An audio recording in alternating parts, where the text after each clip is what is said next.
Thank you, Megan. Good morning. This morning we are reporting 74 new COVID positive cases in Kern County residents and 1 death. We also, yesterday, after 5 o'clock, received 367 doses of remdesivir, and that is was distributed partially last night and today to all of our 10 acute care hospitals. And I'm going to defer my skilled nursing facility report to Georgiana Armstrong, but I will turn it back to Megan for a report on the testing.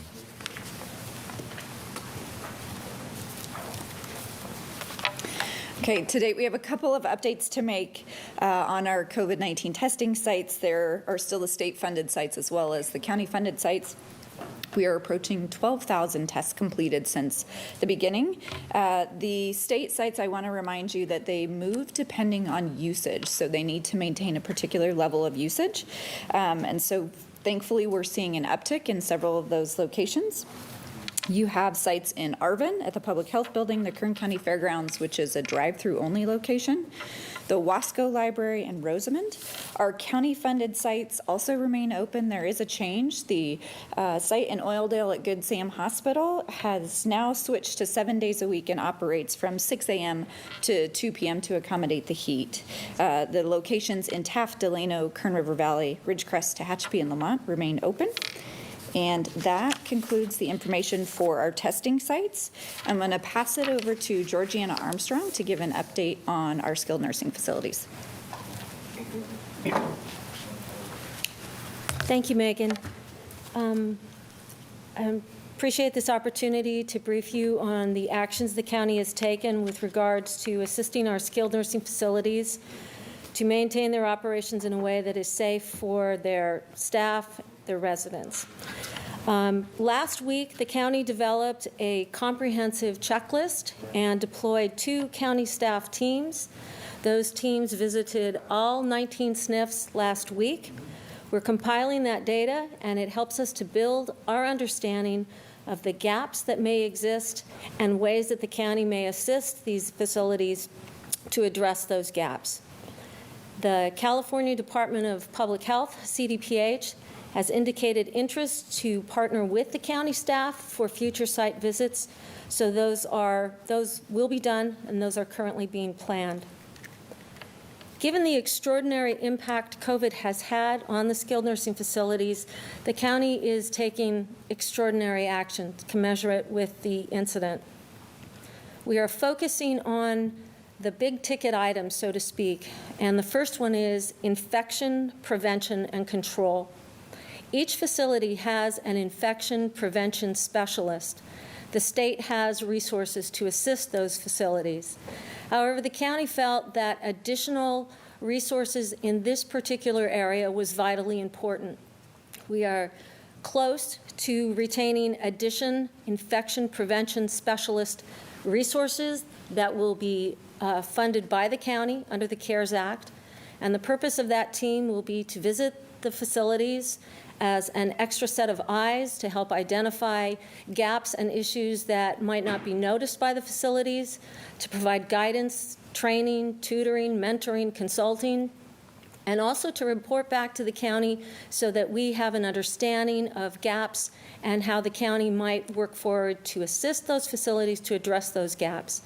Keeping the prevention out of the facility, keeping the infection from spreading within the facility must be our primary focus, and it is our highest concern.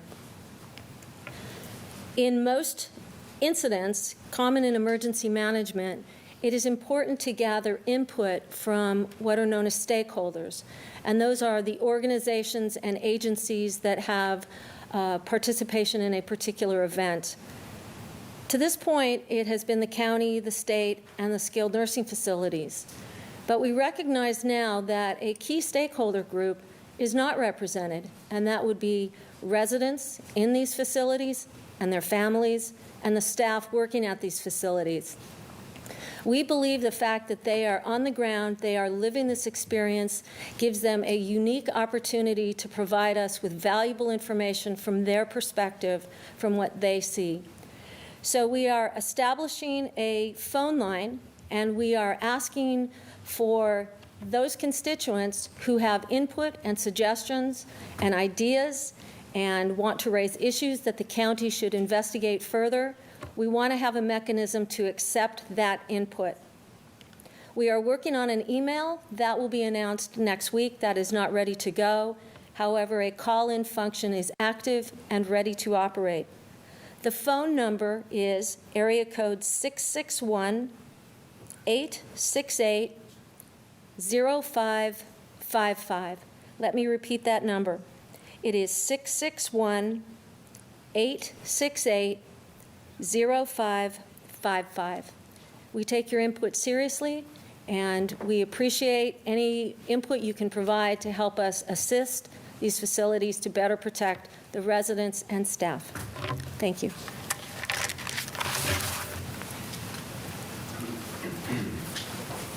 Thank you, Georgiana. We're going to turn it over to our Chief Administrative Officer, Ryan Alsop.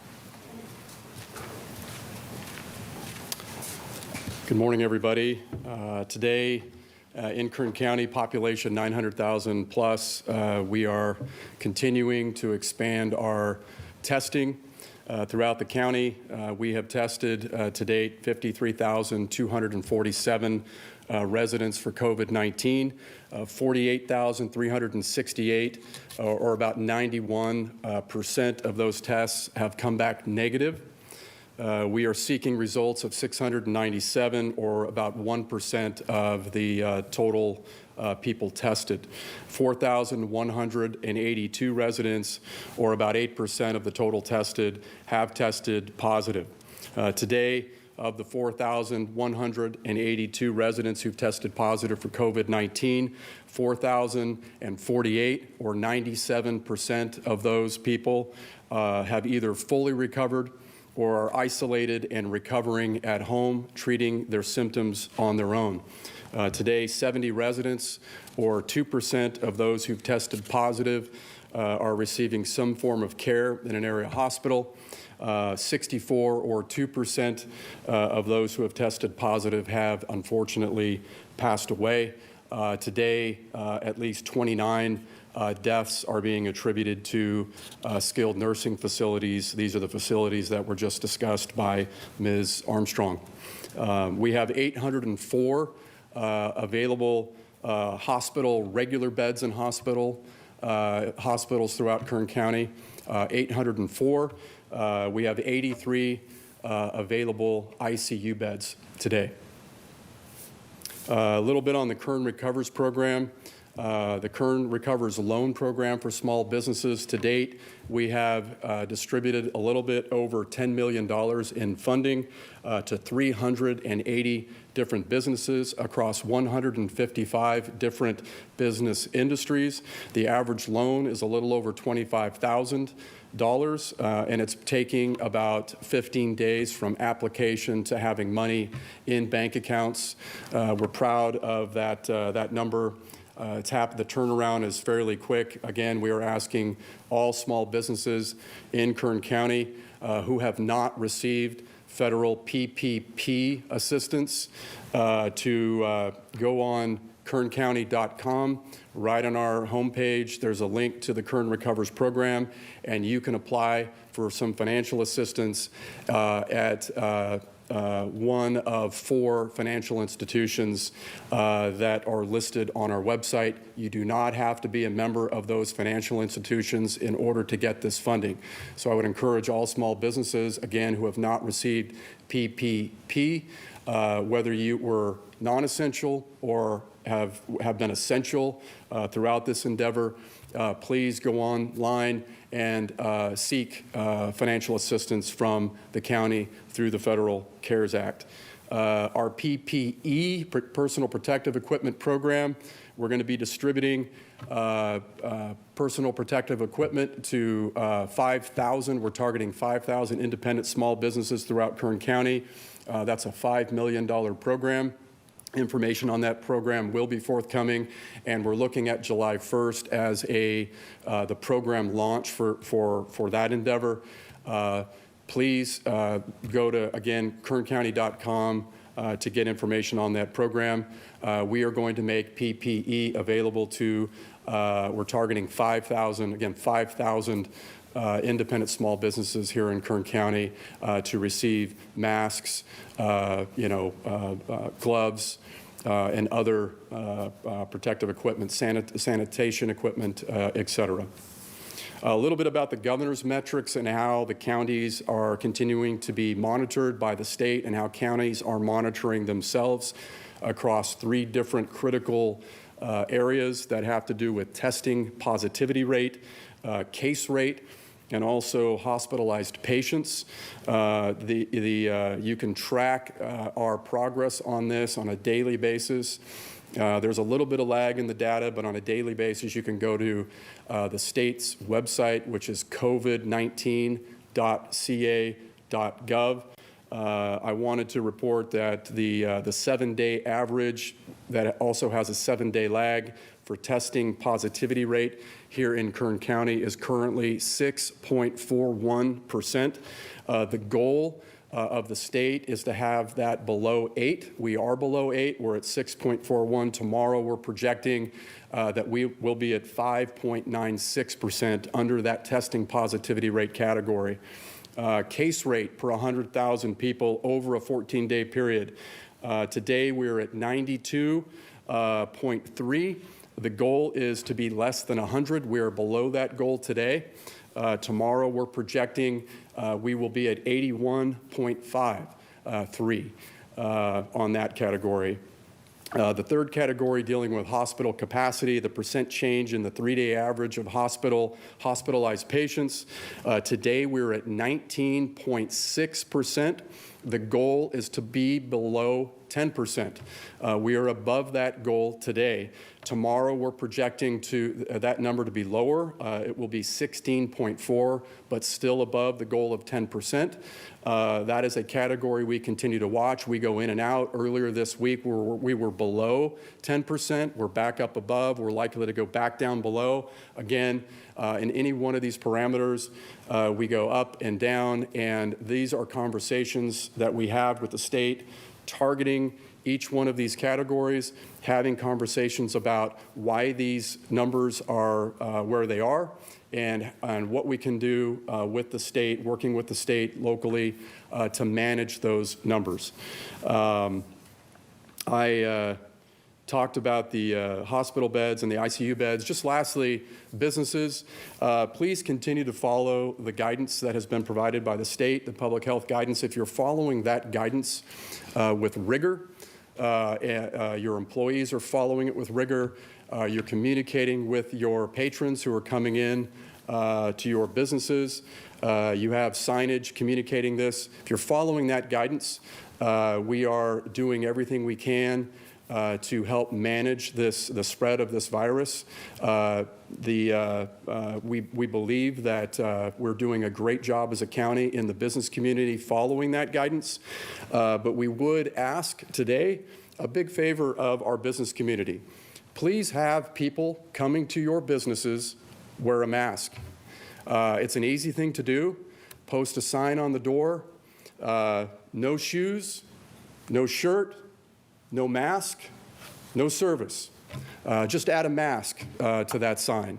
That would be very, very helpful in helping spread the news that masks are a good addition to the regimen that we should all be practicing, which is good hand washing, distancing, not touching your face, cleaning surfaces, staying away from people if you're sick. All of those things, in addition to wearing a mask when you're in and around groups of people, businesses, you can be a helpful participant in this endeavor in our community by simply posting a sign on your door and asking your customers to have a mask on.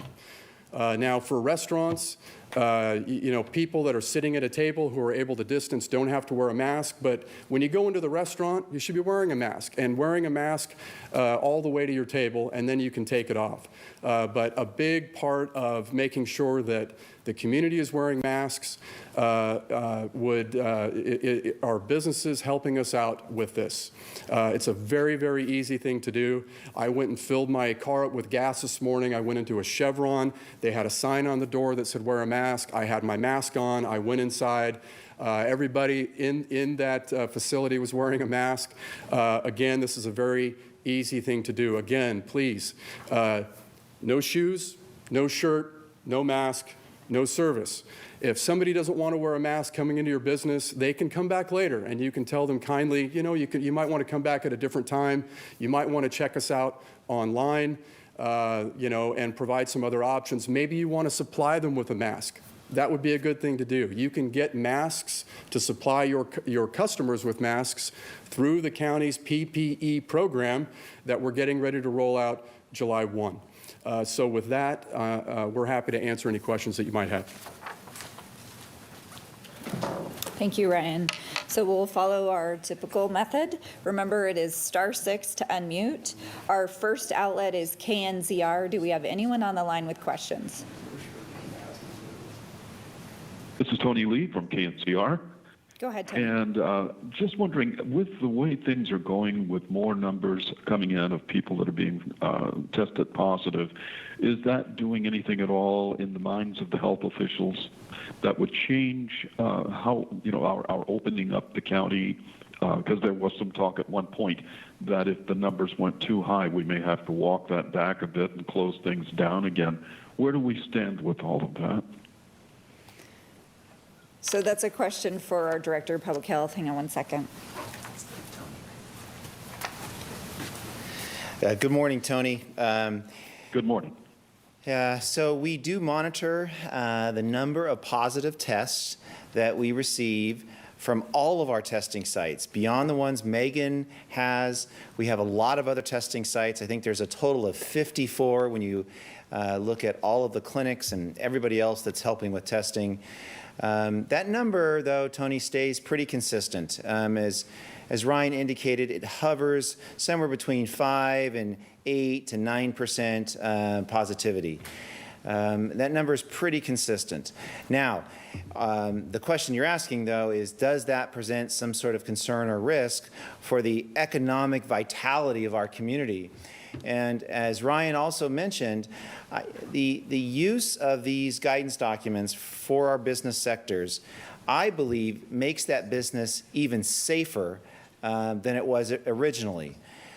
These precautions that our businesses are taking significantly reduces the risk of transmission. So as long as we're following that carefully, we're asking the employees to do it and the customers to do it, that ensures that we are able to remain open, that we stay off that watch list. It makes sure that the employees of that business are safe. I mean, you don't know if that employee is caring for a sick parent at home or an immune-compromised child. So, your ability to take that action, that individual action, helps protect the families of those employees. So it is something that we recognize is important. We want to continue to push for that and advocate for it. And I think testing is a key component of it. But today, I think we're doing well. We just need to continue monitoring it. Tony, does that answer your question? Yes, it does. Thank you very much.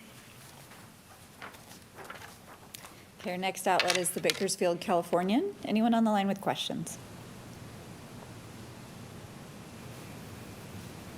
Hello, this is Sam. Can you hear me? We can. You're a little soft, Sam, so if you could speak up, that'd be helpful. Okay, sorry. Is this better? That is. Thank you.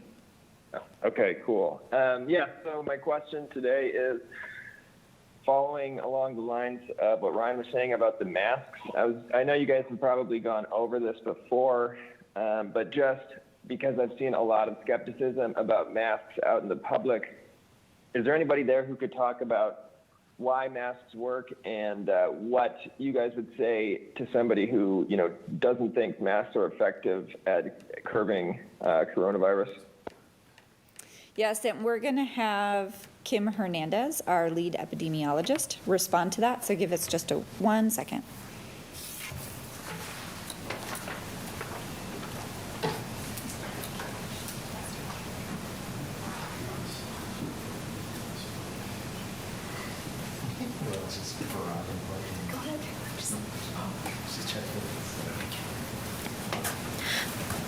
Good morning. We know there's a lot of conversations going on around masks. This is one of many of the tools that we recommend to reduce the risk of transmitting COVID-19. Face masks, cloth face coverings are intended as what we call source control. And so when I wear a mask, that is to protect me from transmitting to other people. And so what that does is that keeps any virus or other germs that we might be exhaling close to me and on my face. And that keeps it from spreading to the things around me, to the people around me. Wearing a cloth face covering or a mask is not a substitute for physical distancing. It is not a substitute for washing your hands. It is not a substitute for staying home when you are ill. All of those things still apply. This is an additional mechanism to provide additional protection. If you look in our healthcare facilities, for many, many years, our healthcare providers have employed this as a measure of source control in our healthcare system. So we are broadening it now outside of our healthcare system to apply to the rest of our daily lives to provide additional protection for all of those around us.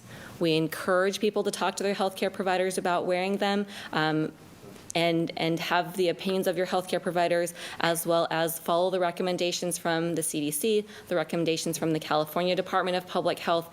This is one tool used with many to help reduce the spread we have in our community. Thank you.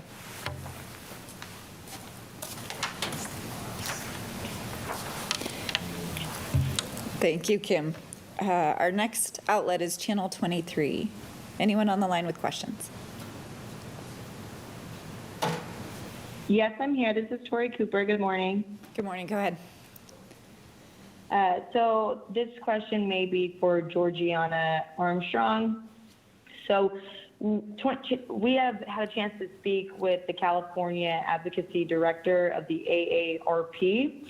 And what they told us is that they're getting multiple reports of nursing homes evicting some of their residents to make room for more lucrative COVID-19 patients because allegedly the more positive cases at the skilled nursing facility that they get, the more money they get. So we're wondering if public health has any knowledge of this happening here, and have you talked to the state about it? Have you guys seen any changes in the last 4 months? I know that you guys have had some conversations with them weekly, daily, but we're just wondering now if you guys have any reports of this happening and what's being done in terms of the communication between public health here locally and the state. Thanks, Tori. We'll have Georgiana respond to your question. Thank you. The skilled nursing facilities are highly regulated and have to follow certain criteria, and it is the sole responsibility of the California Department of Public Health to enforce those regulations. And what you are talking about, that 30-day notice, is a state requirement. So that is not something that the county has been involved in to this point, and it is not something that is within our scope of authority. The project that I've been assigned to by the Board of Supervisors is strictly focused on COVID-related issues as it relates to the skilled nursing facilities. So what you're discussing is beyond the scope of our project, and it is beyond the scope of what the county has the authority to enforce. My suggestion would be to reach out to the state and talk to the California Department of Public Health and ask them that question.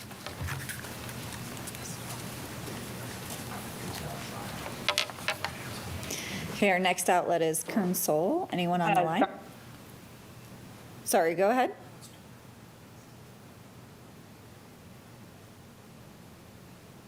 Tori, did you have a follow-up Hello? question?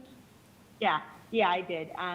So our other question was, many other counties across the state have created a list of businesses in their local area that have received positive COVID-19 cases. And even our sister station in San Diego is also now wondering why Kern County is essentially one of the only counties that doesn't have a list of those businesses. And yeah, so that's what we're trying to figure out. Okay, Tori, your question, we're going to have Kim respond to that, so give us just a second.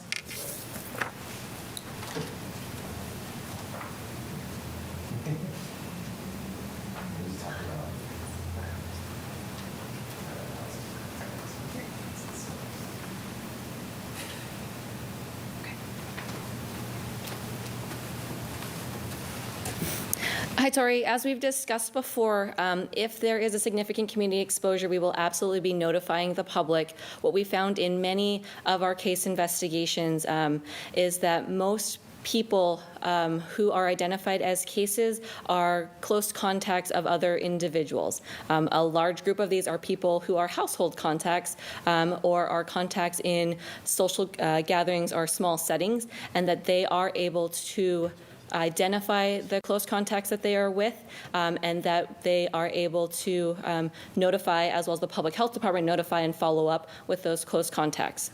We are trying very hard to not unfairly penalize businesses who are doing the right thing, and that if there is a staff member at a business, hopefully those businesses have procedures in place to protect their other employees and the public. And so if there's a relevant community exposure, absolutely the public will be notified. If what we have in what we consider closed systems, where there isn't a need for a public notification, then all of those notifications happen through employers and through public health to make sure people who may have been exposed are made aware so that they can quarantine for the appropriate period of time and watch themselves for symptoms. Thank you. Thank you, Kim. Okay, our next outlet is Kern Soul.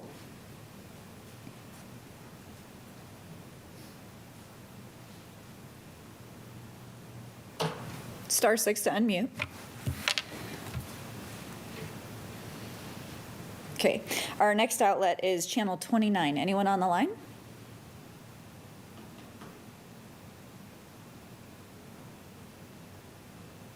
Hi guys, can you hear me? Tim's here from Channel 29. We can. Tim, go ahead. Great, thanks for taking the time. Couple of questions. I know Mr. Alsop was talking about businesses in relation to the mask. What about government buildings? Are you guys enforcing that folks who come into government buildings at this time have face coverings on? Yes. Yeah. So the county administrative office and many of the others all have a requirement that to come into our buildings, you must wear a mask. Okay, and then my other question is in relation to the private businesses, and again, I appreciate that they are private businesses. I saw yesterday that Governor Newsom basically threatened to withhold $2.5 billion in next year's budget to counties that don't comply with the different mandates coming down. Obviously, we do have a face mandate. And again, even though they're private businesses, are you guys at all going to look into more formal enforcement of that mask mandate, or are you still just going to strongly encourage businesses? What's the plan going forward if the cases in the state continue moving in a not great direction? Okay, Tim, we're going to have Ryan respond to your question. Thank you.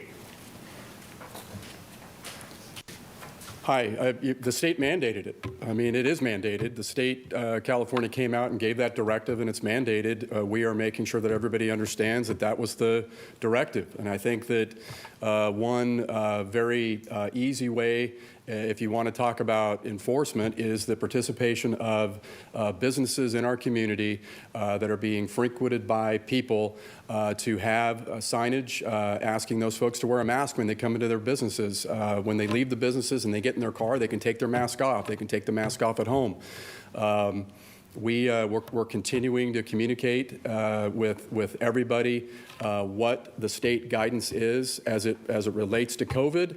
You know, for individual businesses, the mask directive, all of these things we are continuing to engage with the public on, individual businesses on. And again, I would just say that I think the governor's statement there was directed at some other counties, frankly, and some other individuals in other counties, as opposed to Kern. I don't think he was talking about Kern. I think we're doing a good job here, making sure that folks are following the state guidance. And again, it's our plea and request to the business community, who is doing a very good job following guidance, to please help us, communicate to your patrons that they need to be wearing a mask when they come in. Again, no shoes, no shirt, no mask, no service. Thank you, guys. Okay, our next outlet is Channel 17. Anyone on the line with questions? Can you hear me? We can, go ahead. All right. I want to follow up on a question I had for Public Health yesterday about sports, specifically club team sports, also prep sports. I've got some local people here who are saying, hey, it's time to allow teams to practice, observing guidelines and recommendations and so forth, but time to let them back out there. And they cite a guidance document from the state about day camps. And what they have shared with me and what I've observed to be the case in San Diego County, among some other counties, they've taken the guidance for day camps, applied it to sports teams, and allowed those teams to practice on a limited and supervised basis. Why has Kern County not viewed those guidance documents pertaining to day camp in the same way San Diego County has? Yeah, but we'll have Matt respond to your question. Thank you. Morning, Bob. Morning. This is a timely question. We've been working on this actively, and this highlights some of the confusion that's coming from the state. You've mentioned day camps, the guidance for day camps. There's also other guidance documents as it relates to recreational facilities and other outdoor events, and they all seem to not address the youth sports component. So we, in fact, have reached out now twice to the state asking for clarification, also recognizing that other counties have chosen to go against the order and to allow youth sports in some occasions, or at least talking about it. We've referenced and evaluated San Diego too. The state has very clearly told us in writing that youth sports are not allowed at this time, that they are developing guidance documents specifically for youth sports, and they expect those to be released soon. So at this point, we have been reiterating that message from the state, highlighting that it is not allowed under that current order, and we want to make sure we're doing everything we can to adhere to the order. Previously, we've talked a little bit about some of the discussion from the governor about not following the order, and we don't want to be in that position. We want to keep our numbers down. And again, those guidance documents really help provide some actionable, practical things that we can do to limit the spread within those specific industry sectors. Does that address your question, Bob? Yes, thank you. Thank you. Megan, may I follow up on a different, You sure can. Go ahead. question? As I'm sure you're quite well aware, President Trump just a few days ago talked about testing and how we perhaps are doing too much testing.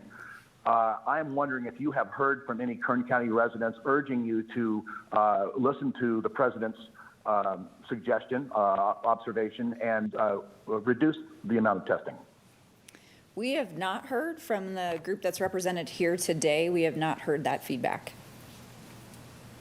If you were to hear that feedback, how do you think you would address a county basically going against the President's recommendation? So we're going to have Matt respond. So Bob, let's see. First off, testing and early identification is a cornerstone to trying to address this virus. If we can test, and especially now we're detecting asymptomatic individuals, people that don't have symptoms, that we're testing and identifying that they're positive, they become the potential spreader of this virus without even knowing they're sick, and they present a real risk to others. So testing those early on, identifying them, asking them to isolate, and then doing that contact tracing is key in prevention of further outbreaks. It's also important to recognize the state is judging us on the number of tests that we provide. That was a key metric that we had to meet before we could even ask for the stage 2 variants, that we had enough testing at a certain level to even meet it. Some counties didn't even meet that minimum level and then therefore couldn't even submit their application for that variance. So it remains critical for us to continue that. Our numbers at the sites that Megan has mentioned are up. The drive-through clinic at the fairgrounds, those numbers are doing really well. We have a new site in Roseman that did more than 100 yesterday and the day before. We are detecting that illness early, and I think that is key to flattening that curve and to keeping the numbers below so that our hospital system is able to respond. Anything else, Bob? No, thank you. Thank you, Matt. Okay, our next outlet is Telemundo. Do we have anyone on the line with questions? Hello, can you hear me? We can, go ahead. Hey, Jose Gaspar here from Telemundo. So I got a couple of questions for you guys. First of all, as you know, over at Premix Farms in Wasco, some 31 farm workers, tested positive for COVID-19. As you know, the grape harvest is just about here, where thousands of farm workers, if they can find them, are going to be up here working the fields of Kern County. My question is, we've been hearing from farm workers who say that these companies are not giving them the adequate coverings that they need to work out in the fields. They're working much closer together than they should be working. Some of the people affected of COVID-19 at Premix Farms have contacted us saying, hey, look, the company that failed to notify us in a timely manner that so-and-so had COVID-19, so now we have it, and we're afraid of spreading it to our families. What is public health doing, if anything, to address the issue with farm workers and the upcoming grape season where thousands are expected to be out in the fields? Thanks, Jose. I think we're going to have, yeah, hang on one second. Jose, good morning. I'm going to ask Kim to help me with a response to your question. We share your concerns, and these are important individuals that we should protect. We have been doing much more outreach to our Hispanic community. We have some PSAs that I think you're aware of that are going to be coming out with some of our notable community leaders to help emphasize the need for taking action and being safe. We have a big meeting coming up in Delano next week with a number of the subcontractors for farm workers, highlighting the importance to take action now to ensure that as employers they are providing the necessary changes to their environment, their employers' employment environment, so that we can control it. Each business presents some unique issues that we're going to have to deal with, and clearly that is the heart and soul of Kern County. We got to make sure that they are protected also. If you don't mind, Jose, I'm going to ask Kim to provide kind of the contact tracing and epidemiology side of this question also. All right. Hi, Jose. Good morning. Part of our case investigation and contact tracing process includes reaching out and working with employers and other businesses where they have an employee who may have an employee who is positive. Oftentimes, businesses also reach out to us. For agriculture in particular, we have spent many hours talking with various businesses as well as their subcontractors to educate and help them understand some of the best practices. We do know that in certain industries there are limitations on whether or not you can physically distance, and we are working with them so that they can develop their internal policies to keep their employees as safe as possible. We welcome any concerns that individual employees have so that we can reach out and educate their supervisors and management about effective measures to help keep them safe. This is something that has been done all along. We've worked with a number of employers to help them develop out their written plans, and then sometimes, and we often do provide feedback to them as we hear from patients that we interview about what's going on actually on the ground where they're working and ensuring. All right, let me ask you this before you go on. Some workers, though, specifically at Grimway Farms, have told us they're afraid to speak out against management because they're afraid of retaliation. They would like to see, is there a whistleblower line where they can remain anonymous and speak in Spanish to denounce these conditions that they say are going on? We've heard from numerous people at Grimway Farms about this.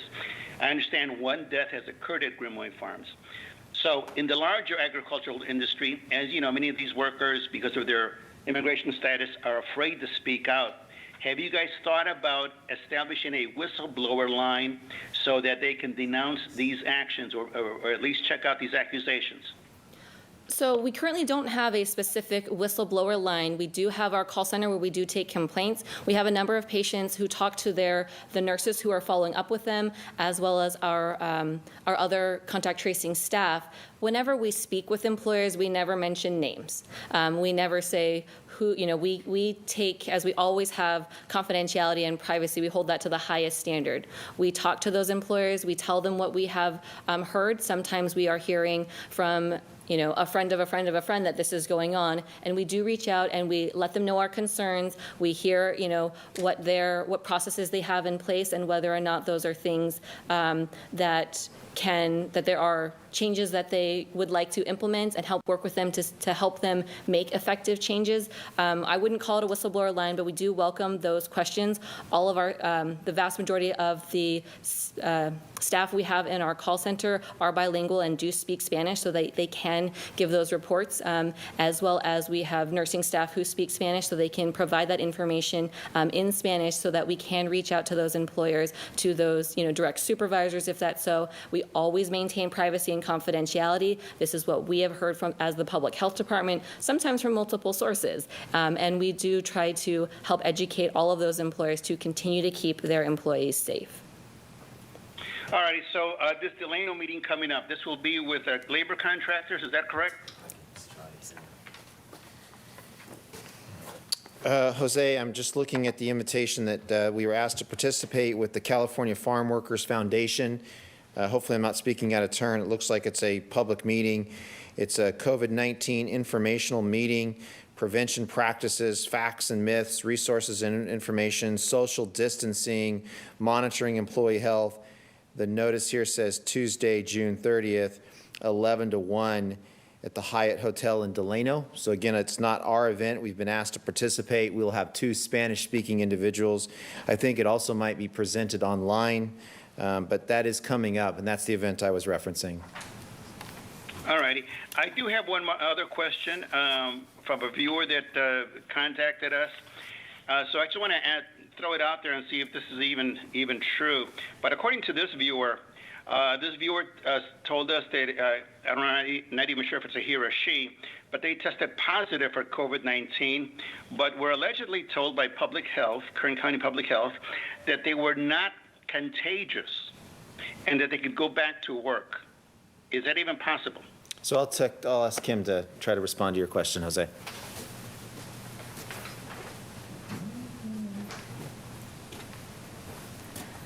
Hi, Jose. All of our case investigation staff, our nurses, reach out to those positive members of our community. They assess those members, and at a certain point, they are deemed to be not contagious. Once they are not contagious, they are released back to work. So without knowing details about this particular viewer who called you, we couldn't say for certain what happened in this case. But in general, all of our cases are assessed, and at a certain point in time are assessed as non-contagious, which is when they are released from isolation and allowed to go back to work.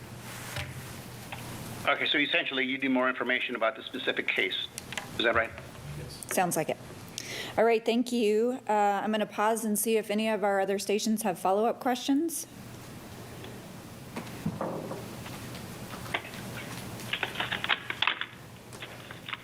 Okay, that will conclude our briefing for today, June 25th, and we'll see you next week. Thank you.